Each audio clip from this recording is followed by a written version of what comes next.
अस्सलाम वालेकुम स्टूडेंट्स। मेरा नाम सैयद ज़ैनुल आबिदीन है। उम्मीद करता हूँ आप सब खैरियत से होंगे। मैं आज आप लोग के सामने एक टॉपिक प्रेजेंट करूँगा जिसका नाम है सॉफ्टवेयर डिज़ाइन पैटर्न्स।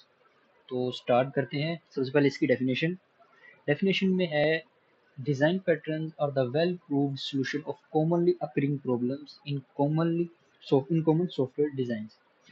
यानी कि इसमें हम बता रहे हैं कि वो सॉल्यूशंस, मिसाल के तौर पर जब हम कोई सॉफ्टवेयर डिज़ाइन करते हैं तो ऑब्वियसली जब हम कोई सॉफ्टवेयर डिज़ाइन कर रहे हैं तो हमें उसमें प्रॉब्लम तो आएगी ही आएगी। ठीक है, वो तो ऑब्वियस सी बात है। तो मिसाल के तौर पर आपके पास डिफरेंट डेवलपर्स बैठे होंगे। आप उन डिफरेंट डेवलपर्स को कहेंगे कि भाई ये प्रॉब्लम आ रही है सॉफ्टवेयर में, इसे सोल्व करें। तो हर डेवलपर का उस प्रॉब्लम को अप्रोच करने का तरीका अपना अपना होगा। लेकिन अब ज़रूरी नहीं है कि वो जिस तरीके से, मतलब डेवलपर वन है, जो मिसाल के आपके पास 3 डेवलपर हैं, तो जो डेवलपर वन है उसका जो उस प्रॉब्लम को अप्रोच करने का तरीका है वो सबके लिए कंपेटेबल हो, हर फेज में सबको सबके साथ वो फिट बैठे, ज़रूरी नहीं है।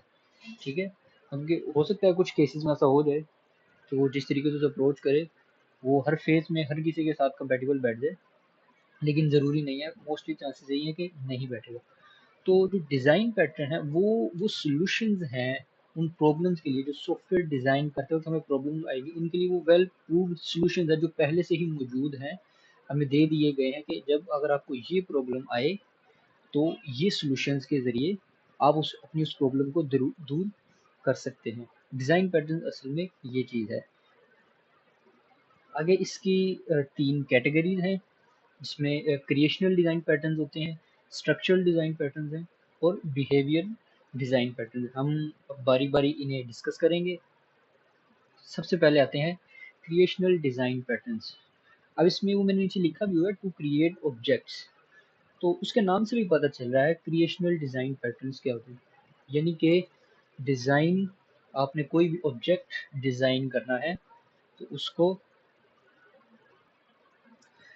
असल में क्रिएशनल डिज़ाइन पैटर्न्स होते हैं कोई भी, मिसाल और आपने जो ऑब्जेक्ट क्रिएट करना होता है डिज़ाइन पैटर्न में, तो ये उसके लिए यूज़ होते हैं। उसमें अब बहुत सारे डिज़ाइन पैटर्न्स आ जाते हैं, यानी कि फैक्ट्री डिज़ाइन और factory pattern, builder pattern and single pattern. ये तो मैंने सिर्फ 3 लिखे हुए हैं, आगे इसमें बहुत सारे डिज़ाइन पैटर्न आ जाते हैं। आगे नेक्स्ट है स्ट्रक्चरल डिज़ाइन पैटर्न्स।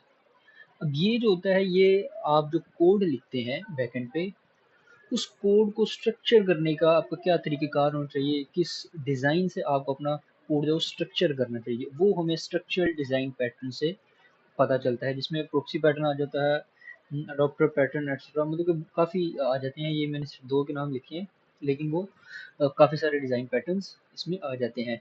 तो वो सारा हर चीज़ के हमने किस तरीके से अपनी क्लासेस को, ऑब्जेक्ट्स को, फंक्शन को किस तरीके से एक स्ट्रक्चर्ड वे में लिखना है, वो सारा जो पैटर्न है वो स्ट्रक्चरल डिज़ाइन पैटर्न से हमें पता चलता है। नेक्स्ट है बिहेवियरल डिज़ाइन पैटर्न। इसमें हमने जो ऑब्जेक्ट्स क्रिएट किए हैं उनके दरमियान जो इंटरेक्शन के बारे में जो सारा हमने डिज़ाइन तैयार करना होता है, वो हमें बिहेवियरल डिज़ाइन पैटर्न से पता चलता है। मैंने नीचे ये लिखा भी हुआ है, it is about object interaction. और हमने इंटरेक्शन उनके दरमियान इस तरह की रखनी होती है कि वो जो है वो टाइटली बाउंड ना हो। यानी कि